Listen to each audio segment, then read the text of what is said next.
Okay, guys, so in part three, we have finished with the as-is residential contract, and now we are moving on to the compensation agreement. So this is where we negotiate our compensation with the sellers.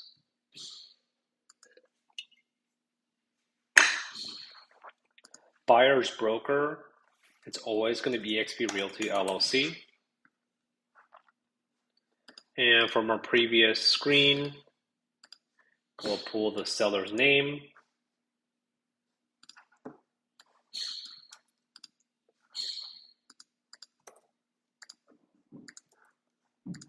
Put the address here. Put the seller's name. I normally just leave this blank because if it's blank, it's 30 days, but you can also choose to put 30 days. And then I always put 3% of the purchase price. In order to execute this document on our behalf, you would click on this box under initial and you can sign. So in this case, I'll sign it to myself. The system knows that I'm this person. Then I can sign it. There's another spot here that I can sign. And then at the very bottom, I'm going to sign this to myself again. I'm going to sign. And then under buyer broker, you can sign for yourself too. And then this form gets attached to the contract, to the as-is contract. And then the seller knows that, hey, this offer for 460 is contingent on the 3% to the buyer's agent. Now, there may be a situation where the seller's only willing to offer 2. So in the next couple documents, we'll talk about what to do in that situation. So now that this document is done, we'll hit save, and then we'll hit this back button to get us back to the main page. Next form is the exclusive buyer broker agreement. This form is very important now because it is a required form. And as you can see, because we auto-assigned and auto-filled the buyer's information, as soon as we come in, this information is already auto-filled. So let's say you start working with the buyer yesterday. So I'll put, 10th of November. This agreement starts, and normally I'll just put something like 1 year.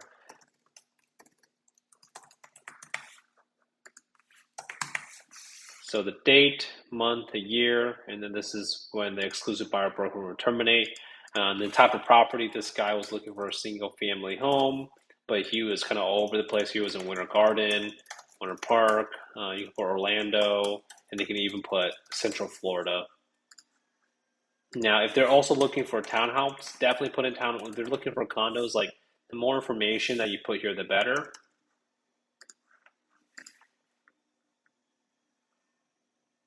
The way that I always deliver this document is, hey, Mr. or Mrs. Buyer, here are in writing the obligations that I will promise to deliver to you. So using professional knowledge and skills, right? Disclosing anything I know about the property. Like, it's crazy that we even have to disclose to the consumer that we promise we're going to be honest. But this form just puts it in writing. And then this is the buyer consumer to us, that they will only work with us and that they won't work with anybody else. So before this form was around, it used to be that the buyer can use you and you show them 50 different properties. And then let's say you don't do a good job of following up, which I know won't be you guys, but let's say you fall out of touch with them and then 3 months later, they're back in the home search and they forget about you and they just find another agent. Well, guess what? Now you are completely out of time because that buyer didn't have an exclusive buyer agreement with you, now they're free to go work with any other agent. Now they sign this form and you have a year. They're committed to working with you for a year.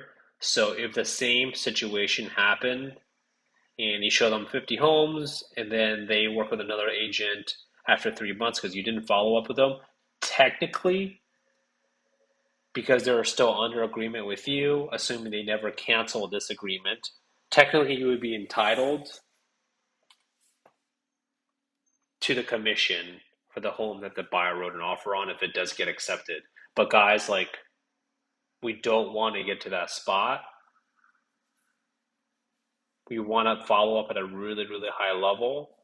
So we never, we should definitely earn our commission, right? We never want to be like, oh, well, technically, I have this form, right? If the other agent did their job and they showed them that property and we dropped the ball and it was an honest mistake on our half, then we just take it on the chin and we move on. But this form does give you that protection. So again, this is why it's extremely important to really follow up at a high level to always keep in mind and stay on top of mind for the buyers.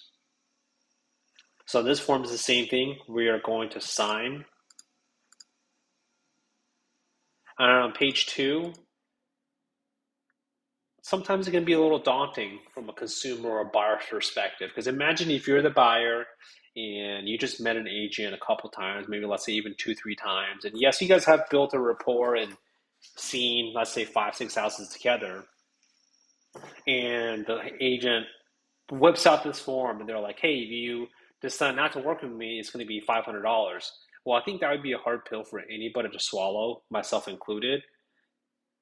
So almost always, the retainer, I put 0. So the way that I speak with the buyer is I say, hey, I know this form says that you only work with me, and I know this is not going to happen, but just in case, if you're not happy with my services, all you need to do is just let me know. I don't have a retainer, and we can terminate this contract at any time.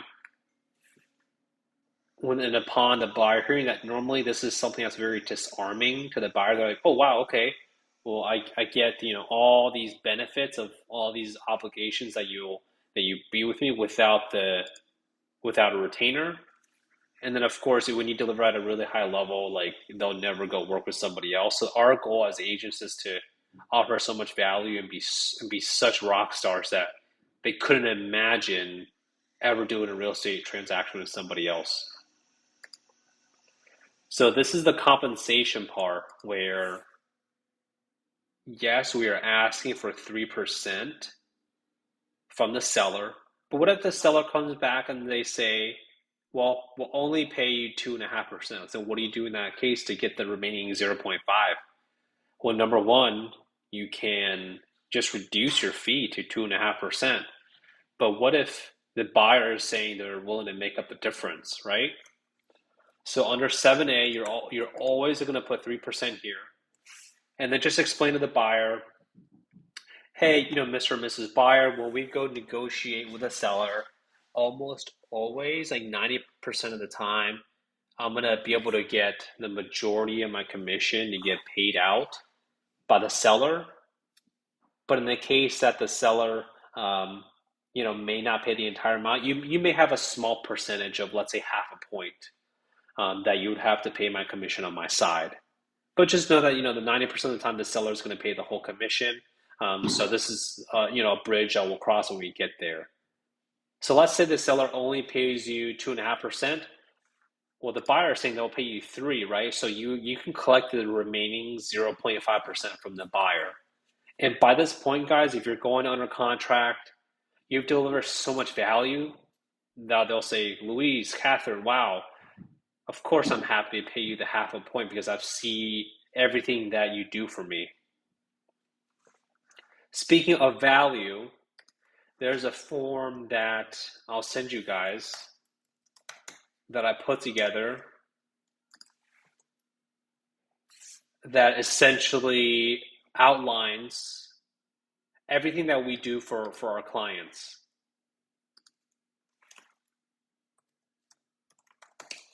So the form is 100, basically 105 things that the agent will do for you. And I put together a form here that talks exactly, about that. So I'll send you guys a PDF of it. And then you guys could always forward this form to the buyer. So not only do they see what you have to offer, they also have it in writing. Now leases, that's a different video. We won't get into that right now, but again, this video is all about purchases. So protection period, just put 30 here. I won't go super deep into depth. You guys can read this. And the cancellation fee, again, if they want to cancel the contract, I'll just put 0. So that's it for this entire form. After you fill it out, you're going to go through each one of these initials. You're going to sign. You're going to sign there, and sign there, and then you save. Last two forms, guys, outside of the seller's disclosure, of course, we have the affiliated business disclosure. So the form is exactly what it sounds like. eXp owns Success Lending, and they own Citrus Closing Group. So even if we're not using them as part of the transaction, we still have to disclose that eXp owns it. Super self-explanatory form. Put in the property and the date. So the difference with this one is that we pull these two forms from an outside source, right? So we don't get the benefit of autofilling in all this information. So what you can do is, if you go add and you hit text, you will be able to put the property information on there. There's another way for you to add in a text or a field. If you're using a Mac, if you do Option T for text, this field pops up automatically. And you'll see later down the road why these hotkeys are really useful. Because if you have to put 50 fields, like to go to add and then text and do this 50 different times, it does take a considerable amount of time. And I want you guys to be, as efficient as possible. So this one, see if I just use the hotkey, it comes out. So text box is Option T.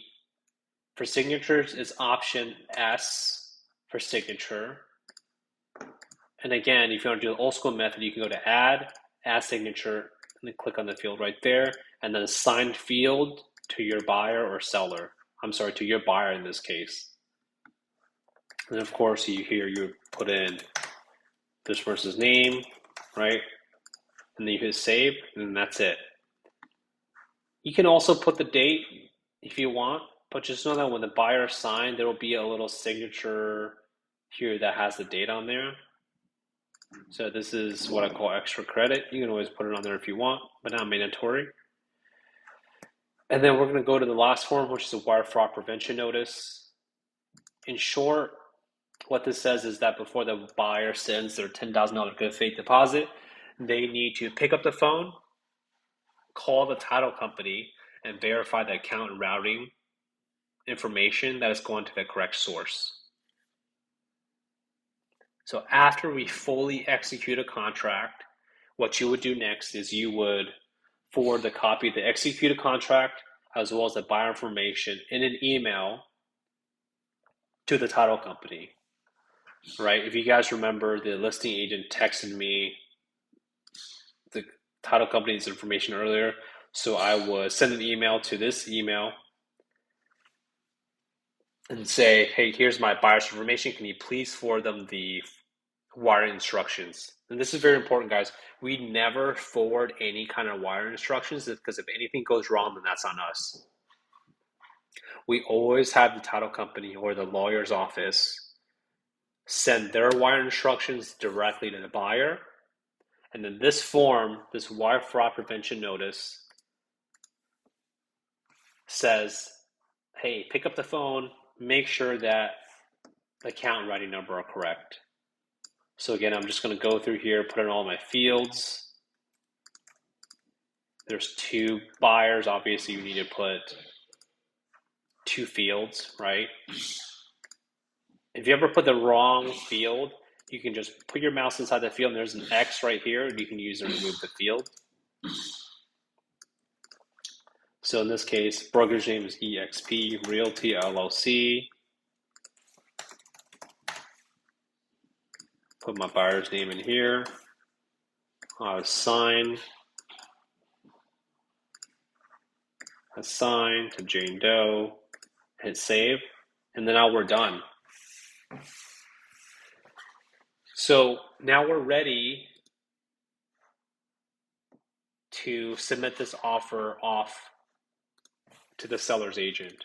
But we're still missing the seller's disclosure, right? So for the sake of this video, I'm going to find a property with a seller's disclosure and I'm going to show you how to add that into here. So it may take me a second here to find an agent who has actually done their job and put the seller's disclosure as an attachment. There we go. So as you see in this property, this little paperclip icon here has the attachment. Click on this paperclip, press this blue link, and then this pops up. So now you gotta save this as a PDF. You have a couple options of doing it. There's a download button here that you just hit to download and then you hit save, and that's it. But if you have any issues, you can always hit the print button here. Under more settings, you can open PDF in preview, and then next you can hit file, then print, or I just like to use the hotkey, which is Command P. Then you see on the upper and the bottom left hand corner, there's a PDF button here. If you click on this, scroll down, you hit save as PDF. So this does the exact same thing. You hit save. Now you get to come back and you hit add document, browse from your computer, and then just select the seller's disclosure. So for the sake of this training video, I will use the seller's disclosure as if this is the right one for the right property. So again, we click, and then you'll see the sellers answering all the questions they know about the property. First thing you want to do is glance through it. So this one, hey, new roof is installed 2024. That's great. If this wasn't in the listing description already, now you found out what you know something a little extra about the property. Again, offering value. Has there been any leaks? Is the property in a sewer or is it an septic system, right? The seller's disclosure tells you a lot. Even talks about HOA takes care of the pest control here. So if everything looks right, then you go in there and you would put in your initial boxes for the buyers to initial. So again, old school method, you go to add initial, you put it there, but this box is really big, so you may want to resize it a little bit just to make it fit because we have 2 buyers, right? And then you always assign the field to the specific buyer so the buyer knows where to sign. So as you can see on the seller's disclosure, there's 4 pages, right? It's a lot of work to do, add an initial. So if you know the hotkey, so for the initials, it's Option I. So you boom, boom, I use the hotkey and I could add 2 of them. So you can see how much faster that is, right? So what if you're writing 3, 4 offers a day? Like this saves you, this is a real efficiency improvement, right? So I go down the page,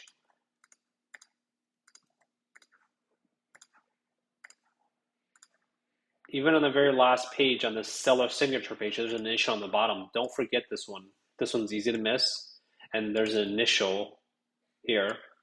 Again, the hotkey is Option S for signature, Option T for text box, and Option I for initial, right? So we don't need this initial here, so I'm going to close out this box, assign it,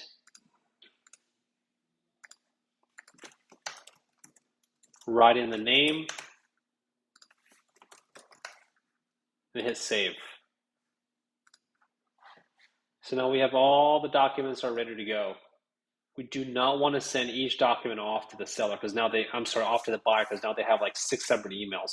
So what you'll do is I like to put contract first, seller's disclosure second. I like to put the exclusive buyer agreement third, then affiliated business disclosure, and then wire fraud.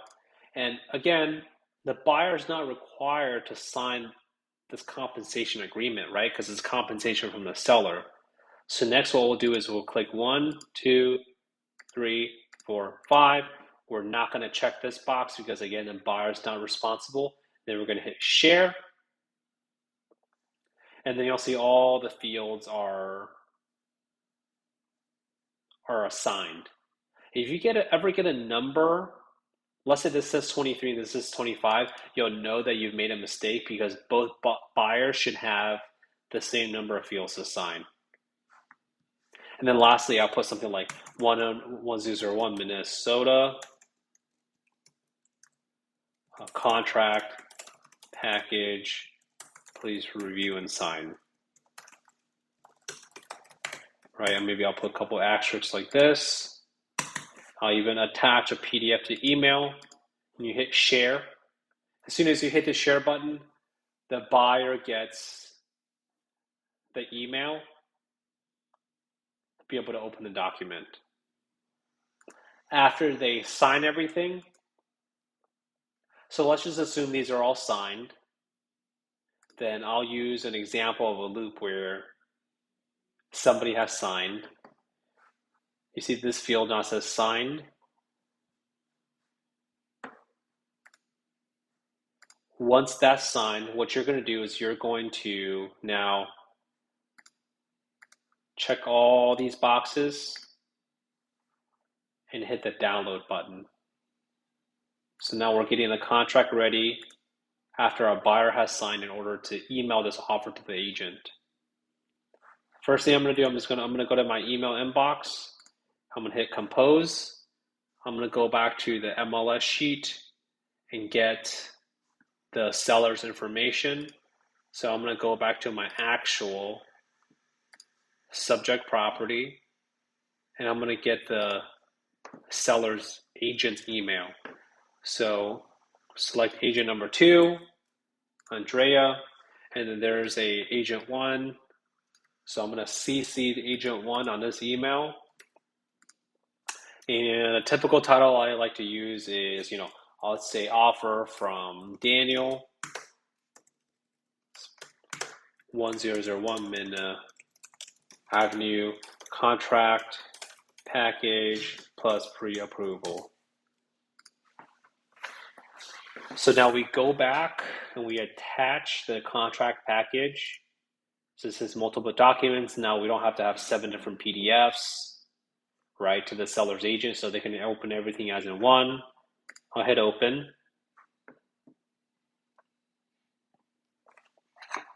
Now the contract package is attached to the email. Now, sometimes you may get an agent who's like very specific, it's like, I don't want everything in one PDF. And you know what? Fine, it makes our life a little bit easier, but it creates less friction between both agents. Anytime you can create less friction, I think it's always worth doing, right? So if you have to save each one individually, check this box, hit download. Now you see there. Uncheck it, check this box, download seller's disclosure, boom, boom. So now you have all these documents split. So now that we have our contract package on it, the next thing we gotta do is put in a pre-approval letter, right? So let's see if I can find a sample. And by the way, guys, since I have this pulled up easily right here, this is the form that I'll be sending you guys later for the 101 things that an agent that we will do for our clients, 105 things. So I'll send a different copy where this is just what True North will do for you. So anyways, to get back to our point here is a copy of a pre-approval letter. And to show you guys what it looks like, there's person Diego and Stephanie. They were pre-approved up to just about 500,000. They're putting loan to term ratio is 99.65.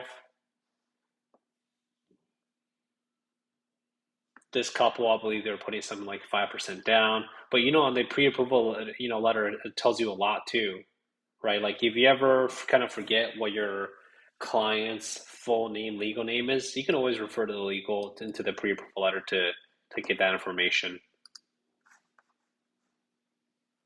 So now we're going to attach this pre-approval letter, and I'll put a little intro. Hey, Andrea, it was here is the offer earlier confirming our conversation on the phone. Because at this point, guys, I would have already called the seller's agent to let them know that they have an offer incoming. So, I mean, literally, as I'm getting this email ready, I'm picking up the phone and I'm calling this agent number 2 with his cell phone listed here, and I'll say, "Hey, Andrea, I'm submitting an offer. I actually just sent that off to you." So literally, while I'm on the phone, I'll hit send after I have my email ready, and hey, can you confirm you got the offer? And then I would kind of verbally give her a quick offer summary. Hey, do you have any questions? Hey, I know the offer is a little bit low, but this is just kind of where the buyer wants to start. And another great conversation, guys, for you to have is with the seller's agent. For example, yesterday we were at the property and I asked her, hey, in a perfect world, what does a seller's timeline look like? Is she in a hurry to move? Would it be helpful if we gave the seller more time? So I found out that that seller is shopping around for another house but hasn't found anything yet. So one of the things that we can offer the seller is, hey, we're flexible on the closing date. We want to demonstrate to you that we can get the financing done very, very quickly and get financing approval. But if the seller needs 60 days to close on the home, we can always extend the closing date, but the financing is already done. So in this case, the seller doesn't feel rushed to get out of the property, right? They don't feel under the gun because now the seller's maybe in a little bit lower purchase price, but they're getting what they want. Like, hey, I have 60 days to find a property, but this guy's going to get his loan approved in 30 days. So for the seller, that might be worth more than the $5,000 just to have that peace of mind. So going back to the email, hey, it was nice meeting you yesterday. Here's the offer as promised. You earlier confirmed your conversation on the phone. And by this point, you have already had that conversation to fill the seller's agent in the background. But you want to reiterate again, hey, the closing date is completely flexible with the buyer. Buyer can close as quickly as 30 days and get anything approved.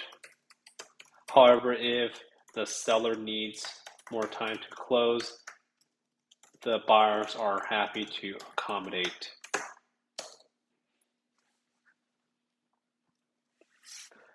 Something else is this buyer is, so you maybe want to put a little bit of information that the buyer is very well qualified. He's a surgeon at a local hospital and has obtained multiple pre-approval letters from different lenders. And then you can put, if you have any questions, please don't hesitate to reach out to the lender so let's say we're using Bank of America.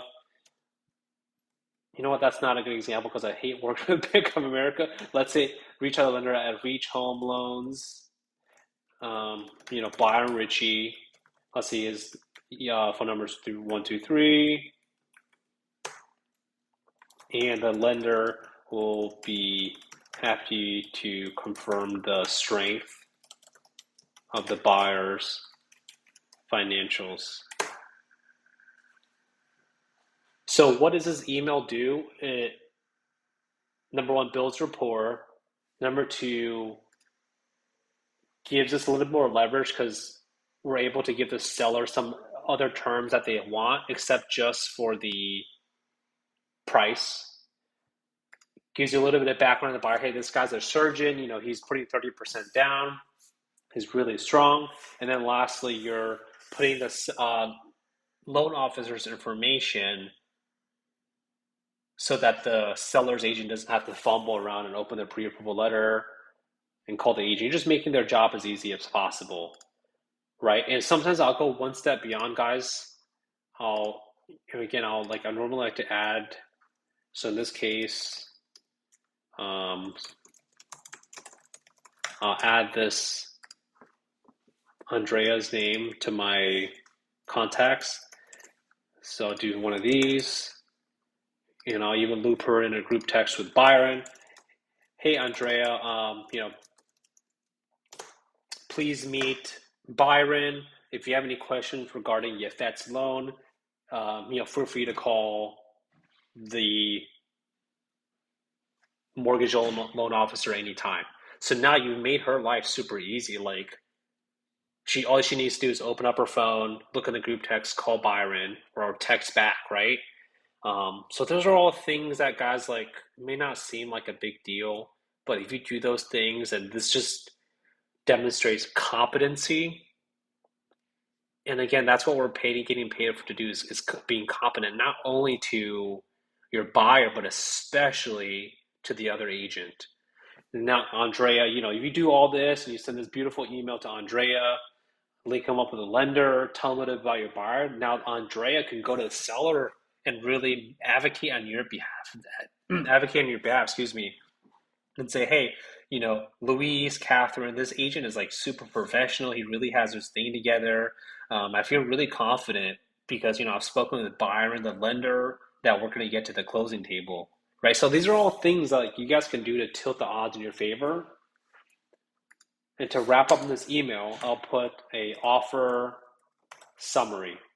Again, the other agent obviously knows how to read the contract, but again, I'm going to go one step and beyond and make their life really easy.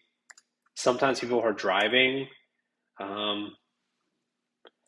to open a PDF, right, and scroll through 13 pages of the document is a little more work. So I'll put offer summary for 65, 460 in this case, purchase price, $10,000 EMD, 5-day inspection period, 29-day close, which is December 10th. And then if you have like concessions, you can put, $5K from seller toward buyer's closing costs, right? You can put all that in there, but since we don't need that, I'm not going to put that in there. And then I always put something like, if you have any questions, please don't hesitate to contact me. And then boom, you hit send. So now you've called the agent, right? Let her know the offer's coming.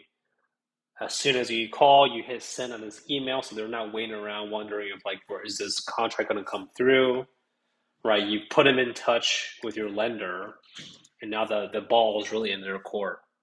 And then, of course, after we do all this, I always like to either call or reach out to my client. So in this case, he really likes to use WhatsApp.